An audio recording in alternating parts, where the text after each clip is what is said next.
everybody, welcome back to my channel. I am Rose Sabra and welcome to the wedding launch by Rose Sabra. And this is my episode 1 और ये बहुत ही important होने वाला है आप सभी के लिए. अगर आपने इससे पहले वाला मेरा vlog नहीं देखा है, so I would like to introduce myself. I am anchor Rose Sabra and I am in this wedding field from past 6 years. And I have hosted almost thousands of weddings. And on thousands of weddings में मैंने देखा है लोगों को अपनी weddings enjoy करते हुए, love करते हुए, बट वहीं पर मैंने कुछ क्लाइंट्स को देखा है पैनिक करते हुए और अपनी स्ट्रेसफुल वेडिंग प्लानिंग होस्ट करते हुए. सो अब मैं आप सभी के लिए वेडिंग लॉन्च सीरीज देख रहे हैं जब आपकी ये स्ट्रेसफुल प्लानिंग को मज़ेदार बनाने वाले हैं और आपकी शादी को यादगार बनाने वाले हैं. And today we are going to talk about that 7 very important steps जो आपकी wedding को बहुत ही fun बना सकते हैं. So let's take you into the wedding launch by Rose Sabra episode 1.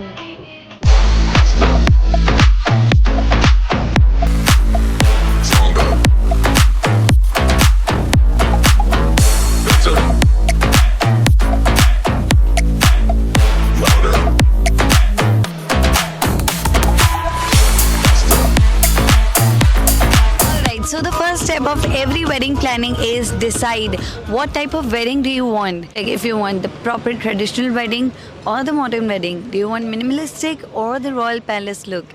Do you want the destination wedding or the royal style wedding? Do you want the day wedding or the night wedding? Do you want just 2 functions or 6 functions in the wedding?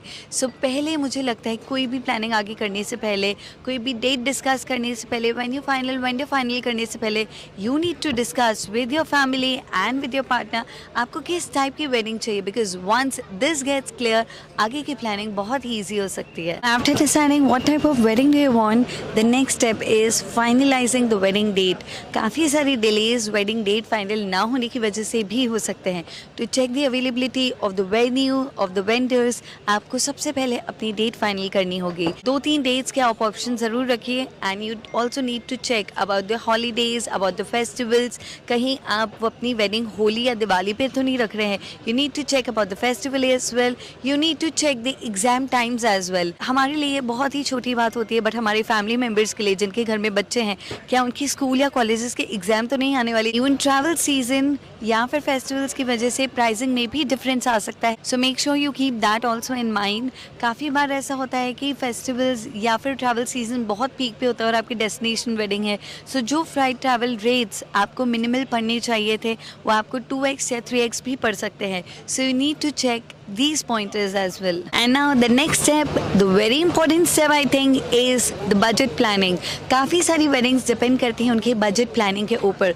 अगर आपकी budget planning बहुत अच्छी है and अगर आपको prior पता है कि आपको किस चीज़ पे कितना budget allocate करना है, then everything is going to be like in a one click. So आपके क्या क्या पॉइंटर्स हो सकते हैं जहाँ पर आपको बजट एलोकेट करने के बारे में अभी से सोचना चाहिए. सो सबसे पहले the venue, the food, the decor, इसमें आपको कितना बजट एलोकेट करना है, इसके बाद ही आपका वेन्यू फाइनल हो सकता है. So for finalising the venue, food and drinks आपको इसके लिए सबसे पहले बजट फाइनल करने होंगे. And now the next part, the king maker of any weddings, the decor.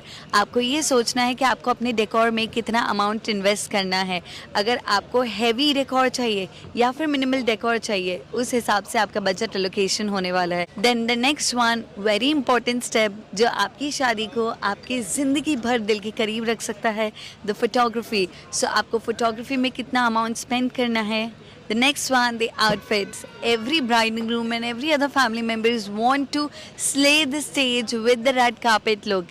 So आपको डिसाइड करना है कि आपके आउटफिट पे कितना स्पेंड करना चाहिए on the makeup, on the invitations, entertainment, gifts and other items as well. So मैं आपके साथ इन डिटेल बजट भी डिस्कस करने वाली हूँ कि आपको कितना बजट किस आइटम में लगाना है. बहुत सारी फैमिलीज ऐसी होती है, मैंने देखा है, they over spend on the decor part. बाकी सब चीज़ें अगर नॉमिनल भी रही तो वो डेकोर पे बहुत ओवर स्पेंड करते हैं. एंड सबसे बड़ी मिस्टेक इसमें ये रहती है कि आप बिल्कुल भी बफर नहीं रखते हैं. आपको थोड़ा सा बफर ज़रूर रखना चाहिए, like 10-15% of your total amount. अगर आपने 10 लाख सोच के रखा है कि इतना ही मेरा बजट रहेगा, so don't stick to that. Weddings बहुत ही सरप्राइजिंग होती है, तो आपको इसलिए अगर 10 लाख का बजट है तो आपको 1 to 2 लाख स्पेयर में और बफर में ज़रूर रखने चाहिए। तक हमने ऐसी चीज़ें डिस्कस करी है जो नेक्स्ट पॉइंटर के बिना वो सारा डिस्कशन अधूरा है। बजट प्लानिंग हो, वेन्यू हंटिंग हो, डेकोर कितना बड़ा चाहिए कितना नहीं चाहिए, ये सारी चीज़ें सिर्फ एक ही चीज़ पे डिपेंड करती है, आपकी गेस्ट लिस्ट। तो आपको गेस्ट लिस्ट पे सबसे ज़्यादा वर्क करने की ज़रूरत है। आपकी गेस्ट लिस्ट ही डिसाइड करने वाली है आपको कितना बड़ा डेकोर चाहिए, आपको कितना बड़ा वेन्यू चाहिए, आपके फूड ऑप्शंस कितने होने चाहिए और कितनी क्वांटिटीज़ होनी चाहिए, आपका बजट कितना होना चाहिए एंड अकोमोडेशन किस हिसाब से होना चाहिए। अगर आपका सेम सिटी में ही वेन्यू है, अगर आपका सेम सिटी में ही वेडिंग है, सो हो सकता है कि अकोमोडेशन बहुत सारे लोगों की ज़रूरत ना भी पड़े। अगर डेस्टिनेशन वेडिंग है तो अकोमोडेशन सभी की ज़रूरत होने वाली है with the travel expense as well. So I think सबसे इंपॉर्टेंट पार्ट है आपका guest list planning. Guest list planning सबसे ईजिली आप कर सकते हैं must invite, should invite and optional. इन 3 ब्लॉक्स में आप अपने सभी गेस्ट के नाम लिख सकते हैं और इसी के साथ आपकी गेस्ट लिस्ट प्लानिंग बहुत ही ईजी हो सकती है। काफ़ी लोगों के साथ मैंने ये देखा है कि एंड टाइम पे गेस्ट लिस्ट बढ़ती जाती due to panicking and again no buffer होने की वजह से उन्हें बहुत ज़्यादा सफ़र भी करना पड़ता है, पैनिक भी करना पड़ता है एंड जिनकी वजह से उनका एंजॉयमेंट में थोड़ी सी रुकावट आ सकती है। So make sure you do the good budget planning as well. After matching your budget, after matching your vibe and after matching your guest list, your next step is to finalizing your venue. Venue final होना बेहद ही ज़रूरी होता है। हम काफ़ी बार days decide कर लेते हैं लेकिन थोड़ा लेट होने की वजह से हमें वेन्यूज़ मिलने में बहुत प्रॉब्लम होती है जो हमारी वाइब के होते हैं। सो सबसे पहले start hunting your venue and venue ढूंढने के ऑप्शंस बहुत ईजी हो सकते हैं। सबसे पहले जस्ट चेक योर वाइब, क्या आपकी वाइब उस वेन्यू के साथ में मिलती है। नेक्स्ट ऑप्शंस आपको ये चेक करना चाहिए क्या आपके वेन्यू प्रोवाइडर्स आपको ये प्रोवाइड कर पाते हैं। Need to check the indoor and outdoor options. हमारे काफ़ी सारे फंक्शंस होते हैं तो आपको चेक करना चाहिए कि उनके इंडोर ऑप्शंस कितने हैं, कितने बैंक्वेट्स हैं, कितने हॉल्स हैं एंड देन कितने आउटडोर ऑप्शंस हैं, कितने लॉन्स हैं।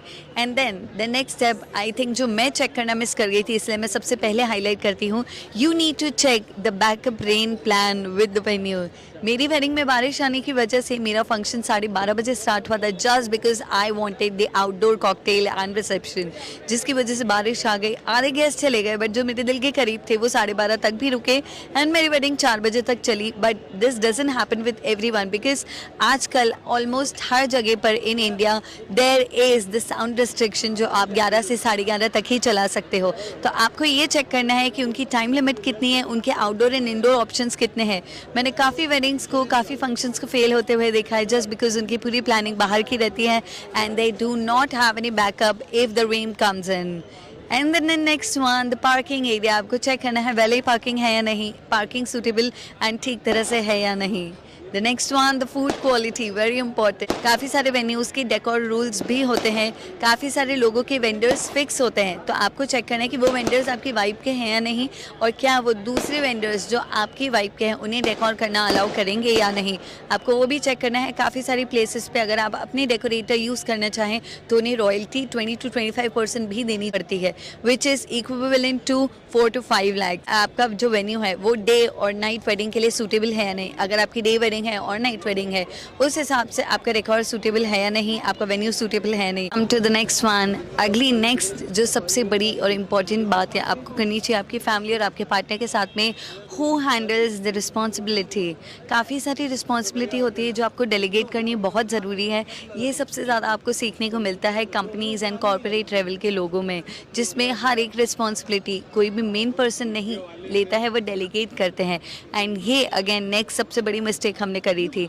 हमने हमारी सारी वेडिंग प्लानिंग खुद करी, हमारे सभी वेंडर्स से, हमारे प्लानर से सिर्फ और सिर्फ हमारा कोऑर्डिनेशन था, जिसकी वजह से आखिरी मिनट तक and even while the wedding सारा कोऑर्डिनेशन मेरा और कीरत का ही रहा था।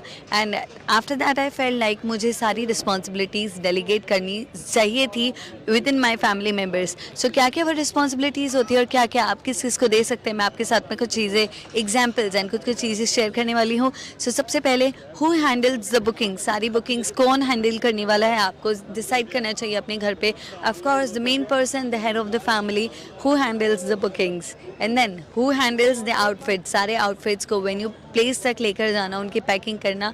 एंड पहले तो आउटफिट सोर्स करना कहाँ से लेने चाहिए. I know no one does this despite of the bride and groom, so keep that in mind. Who talk to the vendors, सबसे इंपॉर्टेंट चीज़, शुरू से कोऑर्डिनेशन जिस वेंडर के साथ जिस पर्सन का रहता है आखिरी तक, even at the wedding day, वो कोऑर्डिनेशन वहीं का वहीं और उसी पर्सन के साथ रहता है. सो शुरू से एक पर्सन असाइन करें जो अपने सभी प्लानर से और वेंडर्स से डिस्कशन करने वाले हैं और आगे की चीज़ें डिसाइड करने वाले हैं.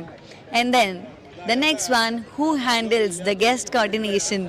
सबसे इम्पोर्टेंट पार्ट गाइज, हम अपनी वेडिंग में जिसको बुलाते हैं उनका कोऑर्डिनेशन कौन करने वाला है. Of course again the head of the family, the parents, the mom and dad. So आपको ये भी अपना अथॉरिटी डेलीगेट करनी बहुत ज़रूरी है. The next one, groom's responsibility versus the bride responsibility. groom की और bride की responsibility majorly कौन लेने वाला है. आजकल तो टाइम आ गया that even planners में जितनी भी टीम होती है उसमें we have the shadow of the bride, the groom, the parents of the bride and groom as well. लेकिन घर से भी we know, we call it सरबाला and सरबाली. so वो responsibilities जो आपको manage करनी है, who will be the सरबाला और सरबाली. अगर शुरू से clarity ना रहे तो ढेर सारा stress रहेगा. couples with the clear responsibilities enjoy the wedding the most. Alright everybody, so the last pointer is create a timeline, a very rough timeline for every functions. आपको कौन कौन से functions आपकी wedding में चाहिए. कुछ functions हम घर पे करते हैं, कुछ functions venue पे करते हैं. so you need to check कि आपको अपना function कहाँ पर suitably करना है और उस तरीके से आप venue भी judge. आपको अपनी wedding एकदम relax रखनी चाहिए so that you and all the guests enjoys the wedding the most. and I hope you enjoyed this lovely vlog. आपको काफ़ी सारी information मिल गई होगी इस vlog से. so do subscribe my channel and follow, share with the friends and the family who is getting married. See you, love you from the wedding launch by Rose Chabra.